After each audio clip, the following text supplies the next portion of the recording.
दुसरं गणित बघणार आहोत। दुसरं गणित आहे 195, 312 आणि 546 यांचा मसावी काढा। मग आता आपल्याला पहिल्यांदा 195चा मसावी काढायचा आहे। आता 195चा मसावी काढण्यासाठी आपल्याला दोनाने भाग जाणार नाहीये, कारण एकक स्थानी 0, 2, 4, 6, 8 हे अंक यायला पाहिजे, एकक ते नाही आहेत। मग आपण काय करायचं, तीनाने भाग जाण्यासाठी पहिल्यांदा या सगळ्या संख्यांची बेरीज करायची। 9 अधिक 1 10, 10 अधिक 5 15, 15 हा अंक तीनाच्या पाड्यात येतो का, तर येतो। मग तीनाने आधी भाग द्यायचा।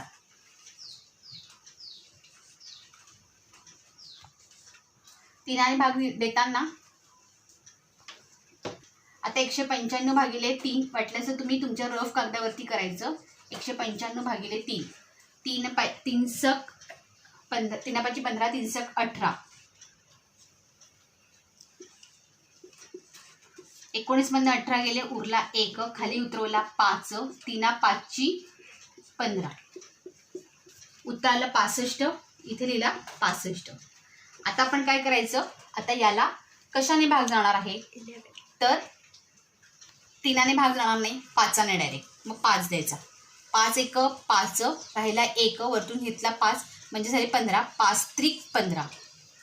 आता हा 13 ही संख्या ही मूळ संख्या आहे, म्हणजे 13 हा अंक फक्त 13च्या टेबलमध्ये येतो, बाकी कोणत्याही पाड्यात येत नाही, म्हणून 13 1 13।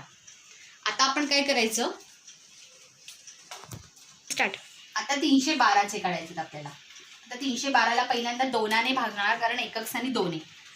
दोनाने भाग देताना बे 1 बे, राहिला 1, वरतून घेतला हा 1 म्हणजे 11, बे 5 10, राहिले 2 1, वरतून घेतले 2 म्हणजे बेसक 12।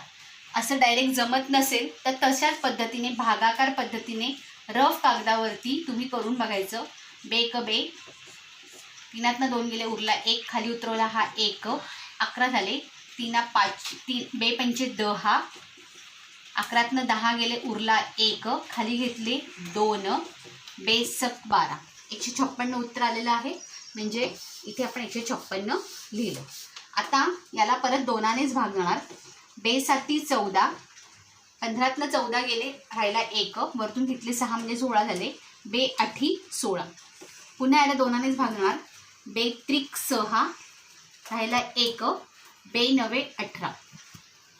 आता याला दोनाने भाग जाणार नाही, आता याला डायरेक्ट कशाने भाग जाणार, तीनाने जाणार, कारण एकक स्थानी 9 आहे।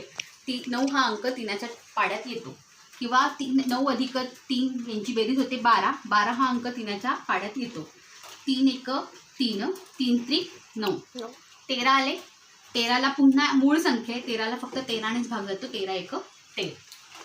आता 195 झाले, 312 झाले। आता आपल्याला 546ला काय करायचंय, त्याचे आता 546चा आपण काढणार आहोत। पहिल्यांदा 546ला दोनाने भाग जाणार, कारण एकक स्थानी 6 आहे। बे 2 4, राहिला 1, 5तनं 4 गेले, 1 राहिला, वरतून घेतला 4 म्हणजे 14 झाले, बे 7 14 आणि बे त्रिक 6। आता या तीनाला आता पहिल्यांदा काय करायचं, सगळ्यांची बेरीज करायची। 7 आणि 3 10, 10 आणि 2 12। आता याला तीनाने भाग जाणार, म्हणून तीनाने भागवायचा। 3 1 3, 3 2 6, 3 9 27 आणि 3 1 3। आता तीनानंतर 91 आले, 9 आणि 1ची बेरीज होते 10, याला 10 ही संख्या तीनाच्या पाड्यात येत नाही, म्हणून तीनाने भाग जाणार नाही, 5ने पण जाणार नाही। मग आता कशाने जाणार, तर 7ने।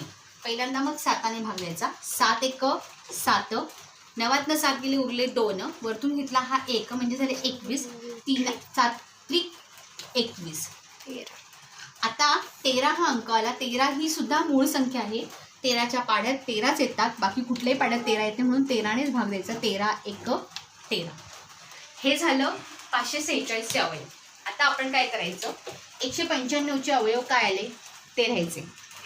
3 गुणिले 5 गुणिले 13, 3 गुणिले 5 गुणिले 13। 312चे अवयव काय आले ते लिहायचे। 312 बरोबर 2 गुणिले 2 गुणिले 2 गुणिले 3 गुणिले 13, 2 गुणिले 2 गुणिले 2 गुणिले 3 गुणिले 13।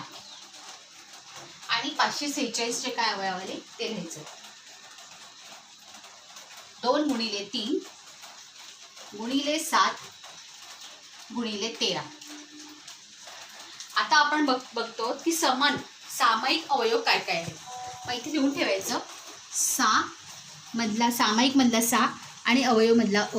आता कोणकोणते आहेत ते बघूया आपण. इथे 3 आहे, 312 पण 3 आहे आणि 546 पण 3 आहे. म्हणून मग तिघा ठिकाणी 3 आहे म्हणून 3ला आपण काय करायचं, अधोरेखित करायचं. इथे 5 आहे, इथे 5 नाही, इथे 5 नाही. 5 हा सामायिक नाही आहे. 13 इथे पण आहे, इथे पण आहे, इथे पण आहे. बाकी समान अवयव 2 आहेत का? 2 इथे नाही आहेत, इथे 2 आहेत पण इथे नाही आहेत, समान अवयव नाही आहेत. आता सगळे सामायिक अवयवांमध्ये फक्त 2 आणि 13 आणि 3च निघाले. म्हणून काय लिहायचं, 13 गुणिले 3.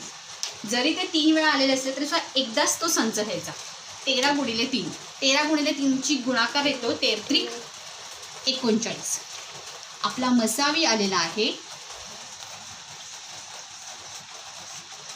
39.